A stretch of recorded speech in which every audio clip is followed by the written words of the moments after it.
Hey everyone, welcome to Adventures in Everyday Cooking, where every day can be an adventure in your kitchen. My name is Heather, and today we're doing lefse.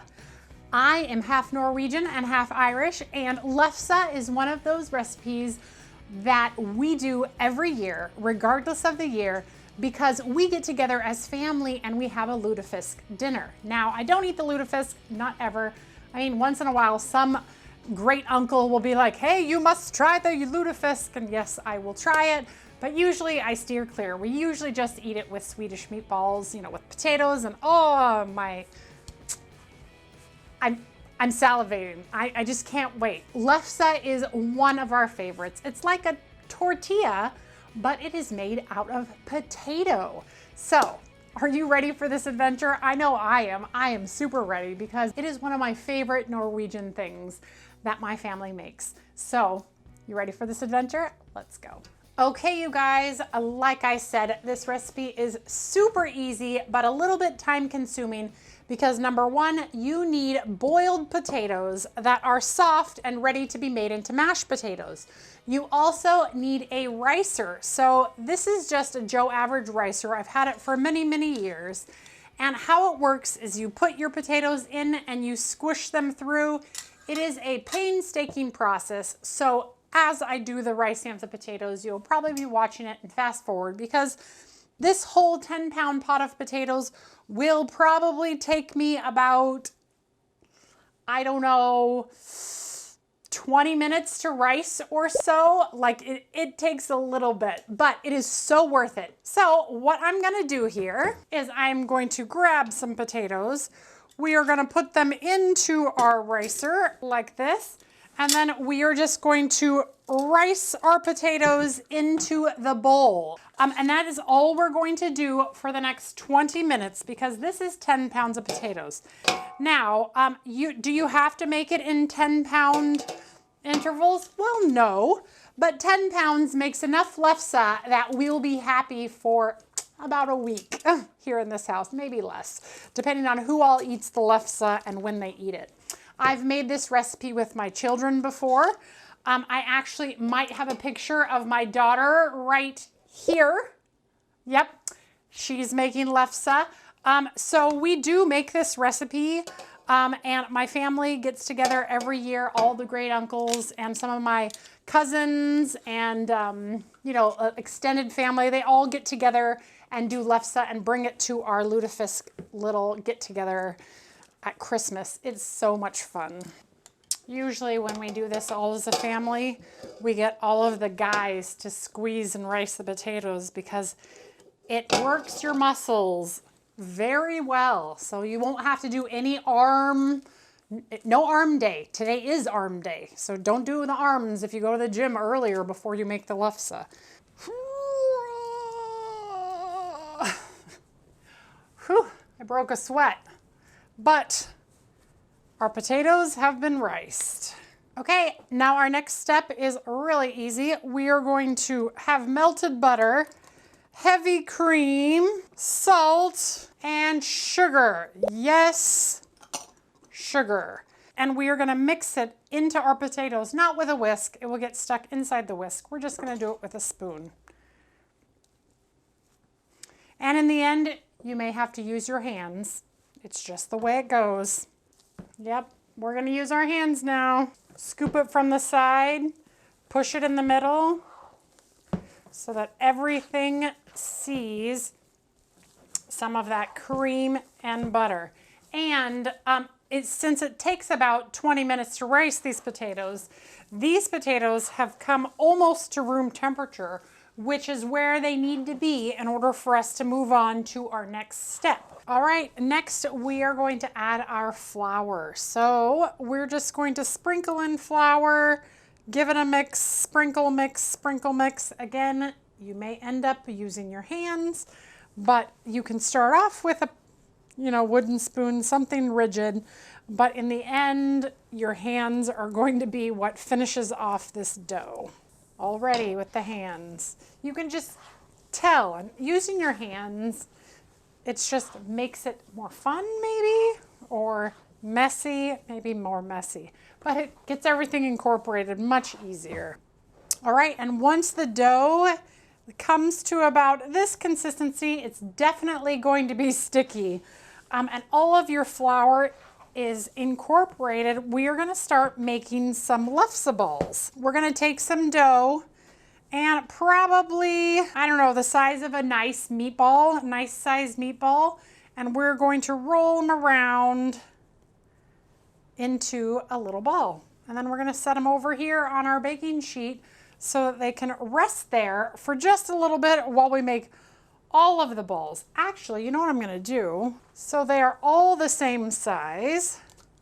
I'm gonna use a little ice cream scoop or the large scoop from Pampered Chef, which that was the perfect size. So that'll work.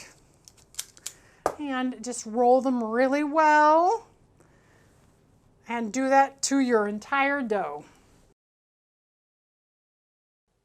And 60 dough balls later, we're ready to go.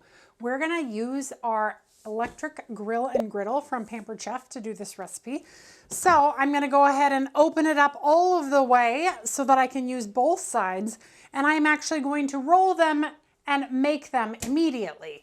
Now, if you are going to save these for several days, what my family does is we roll them in foil. So as you cook one, roll it in foil and go on to the next one. So I'm gonna have the foil behind me, and then when I'm done, we'll just fold until we have a big thing of all foiled up lefse, and then they'll be ready to transport to wherever, our mouths, our dinner, whatever we're making it for.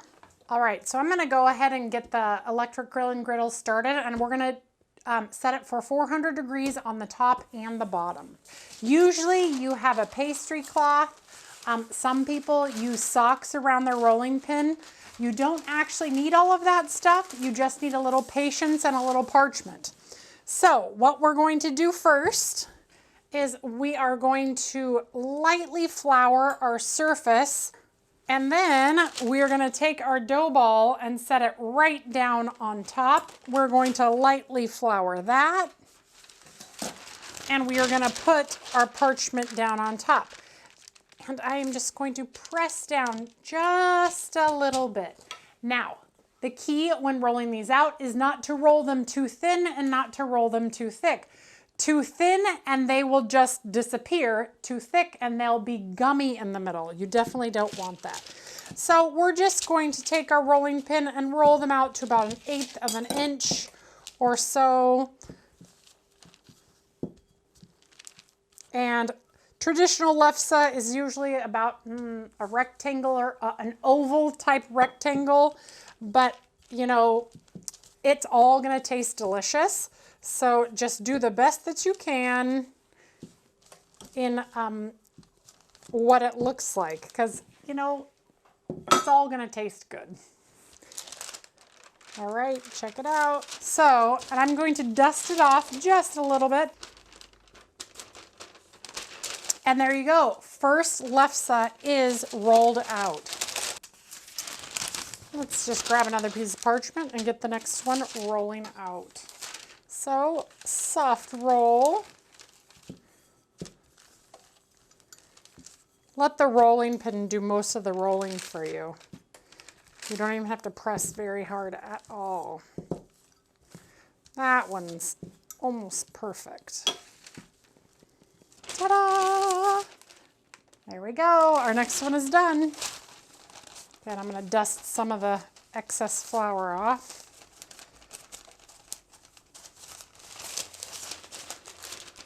As soon as this heats up, it'll be like boom, boom, boom, boom, boom. Get them all done. All right, the grill is at temperature. So what we're going to do is we're just going to lay the lefse right down on the paper and everything. The reason is because once it starts to cook, it will release that paper, and then you can just lift it right off and go for the next one. So let's just get it.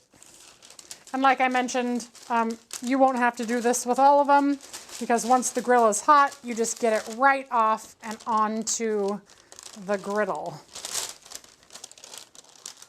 See how it lifts off? Easy.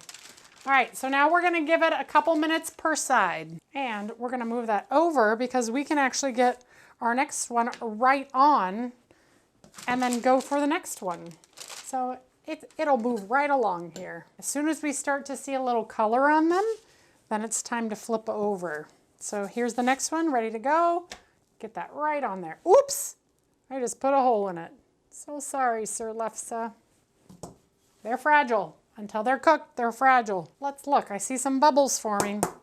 So it might be time to flip. Oh yeah, look at that beautiful Lefse. Oh, that one's even more gorgeous. Look, this one's already puffing up. Beautiful. You can tell that when they're done because if you look carefully, it looks very much like a tortilla and has that kind of less opaque look. When it's not done, it looks more translucent. So definitely wait until it's not translucent anymore before you pull them off the grill. Otherwise, they'll be gummy and not cooked. You don't want that. When they puff up like this, you know that your dough is perfect. I don't even know if you can see the puff. Do you see the puff in that one? It's right there. It's like a big bubble. There's another bubble. When you see those bubbles, you just know that this is going to be divine. All right, first one is going to come off, and what I'm going to do is I'm going to stick it right on my foil. And I'm going to put 2 to a foil, and then I'm going to fold it over and put 2 to a foil and fold it over and keep going until I have all of them done. So here we go, here, and then I'm just going to fold them over. Actually, maybe I'll fold first. There you go. That's what you want to do, just like that. Especially if you're gonna not eat them right away. If you're gonna eat them right away, just start serving as you're cooking. Check. Ooh, looking good, looking good.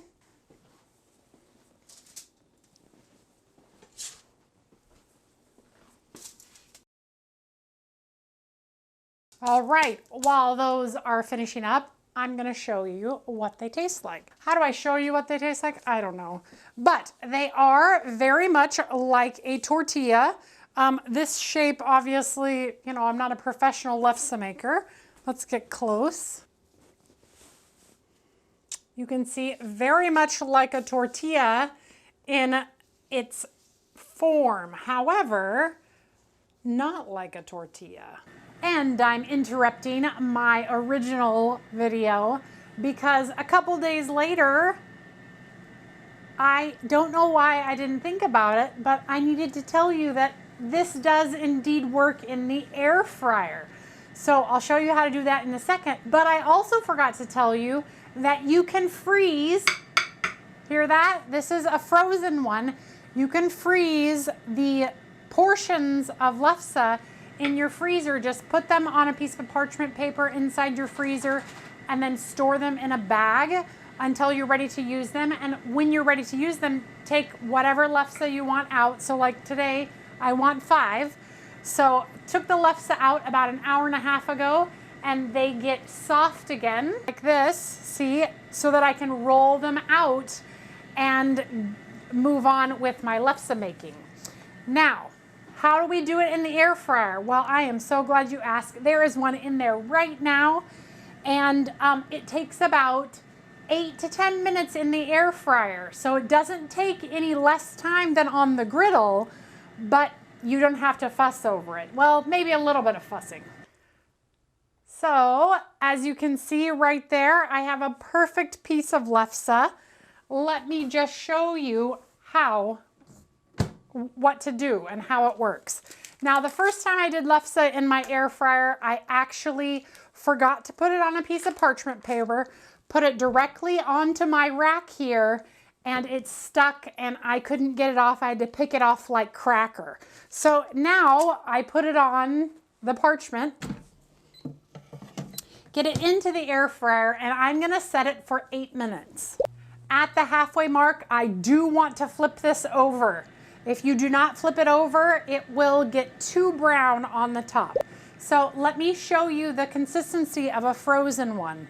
So here I have that frozen one here, And what I do with the frozen ones is I take my parchment, take my flour, set it down, and actually roll it out right on my piece of parchment. So then I just push down and roll it into about the shape that I want my lefse to be in. And you roll very carefully. If it starts to stick, of course, flour up your rolling pin. And any excess flour that you have, just use your pastry brush and brush it on off, which I should have done with the last ones, but that's fine. And there you go, it's ready to go. And that was, like this one, not an hour and a half, or maybe even only an hour ago. I didn't actually time how long it took to defrost, but it was about an hour. So this one just came out of the freezer, and then these ones are soft and ready to go. I'll do another one while we wait for that to get done. And what could be the benefits of using the air fryer to do lefse? Well, if I just want lefse in the middle of the week, I can take a dough ball out, stick it in my air fryer, and have it with eggs. That's really good. I've had that before. It's very good. And another lefse is ready to go into the air fryer. Now, you can do them one on top of each other, or for instance, you could do them side by side like this. That would be fine, and then we can get it in. Actually, I'll wait for the 4-minute mark so I can turn it over. I don't want to interrupt the cooking just yet. But you can do 2 racks. You just might have to swap the racks and turn them over. But you could do, 1 meal's worth of lefse in no time using your air fryer. It's freaking amazing. And look at that. The lefse is beautiful. There's a little flour on it, as per usual, but let's tear into it. Beautiful. You see that? And tastes like lefse. So good. Oh, I just set it in raw flour. Don't do that. You know what I most like about lefse is the tortilla layer on the top and the bottom. And then the inside is that slightly potato-y feeling. It's so delicious. Okay, here at the halfway mark, it's time for us to turn it over. So see this? This is the halfway mark. We are going to turn our lefse over and finish it off in 4 minutes. And now I have another piece of parchment to do with what I want. Oh, I should have put those in at the same time. That's okay. We'll just wait for that one to get out. And depending on how much color you want on yours, you can leave yours in up to 10 minutes. This one was a 10-minute one, I believe. Yeah, 10-minute. And that one is going to be an 8-minute one. So, but we're not going to be able to contrast because this is going to be gone before that one comes out. Here we go, all done. And there we have a well-cooked piece of lefse. That is very hot. I just burned my fingers. So there you go, Norwegian lefse. You can do it traditionally on the grill, or you can do it in the air fryer in about 8 minutes. So it's up to you. You decide how you want to cook it, but if you freeze it, you can cook it all year round. It's amazing. It's amazing. All right, you guys, did you enjoy that video? If you did, give it a like, share it with your friends, and subscribe to my channel. I do videos several times a week, and I'm always looking for the next adventure. In fact, I think I want to do some Swedish meatballs to go with this lefse. What do you think? I'm certainly not doing lutefisk. No, not gonna happen. But Swedish meatballs, that sounds like a good idea, right? If you agree, leave me a comment below or find me on Facebook, and I'm gonna make that happen. All right, you guys, well, we will see you on the next adventure. Bye.